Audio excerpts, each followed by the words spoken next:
Sono Mirella Di Vita, soprano, vengo da Lucca in Toscana ed è la prima volta che mi trovo a Skopje ed è stato veramente un piacere potersi esibire in questa città molto bella insieme a un'amica e collega Sena Fini e portare qui questo nostro programma che spazia fra le musiche diciamo un pochettino diciamo varie e provenienti un po' da diverse parti del mondo, appunto dalla lideristica tedesca per finire con un brano sacro spagnolo e poi musica italiana anche in inglese come le liriche di Francesco Paolo Tosti. Vorrei anch'io ringraziare la direttrice artistica Ema che appunto ci ha invitato e ci ha permesso di essere qua e di poterci esibire in questa bella location.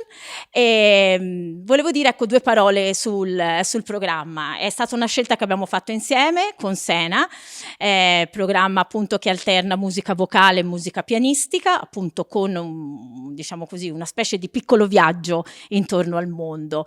Abbiamo cercato di alternare brani più lirici, più sentimentali a brani di sapore diciamo più vivace, più allegro, anche come la parte pianistica di Granados, dove appunto si propongono delle danze e la stessa cosa appunto con la parte vocale, con brani come Penso di Tosti, che appunto ricordano una danza, quindi mixano diciamo un sapore del Sud Italia, napoletano e spagnolo. E una piccola curiosità, abbiamo proposto anche questo brano di Ricordi, conosciuto per essere l'editore di Puccini, ma era anche compositore ed era articolato come una lite fra marito e moglie per fare una passeggiata sul tram. È un brano diciamo non molto conosciuto, non viene molto eseguito e con Sena avevamo piacere di proporlo qua per questo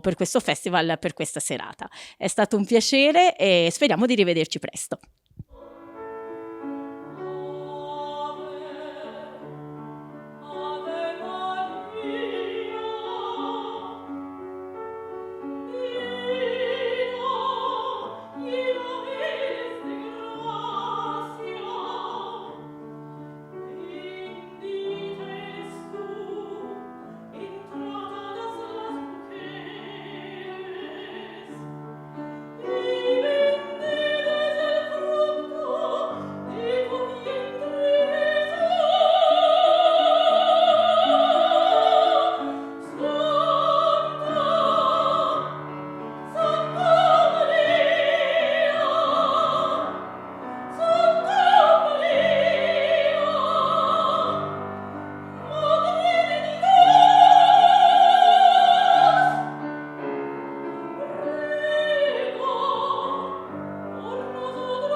Sono Sena Fini, sono una pianista italiana, vengo dalla Toscana e questa sera mi sono esibita insieme alla cantante Mirella Di Vita, soprano, in questo bellissimo auditorium del Centro Culturale di Skopje. Ringrazio innanzitutto il direttore artistico del festival, Ema Popivoda, grazie di cuore per averci inserito all'interno della vostra programmazione. Questa sera abbiamo eseguito brani di lideristica italiana ma anche tedesca, e alternati a brani per pianoforte solo, brani di Grieg, i pezzi lirici, e brani di Granados, la danza spagnola numero 1, e una mazurka sempre di Granados.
E prima di salutarvi volevo presentare Diletta, che è venuta qui per girare le pagine.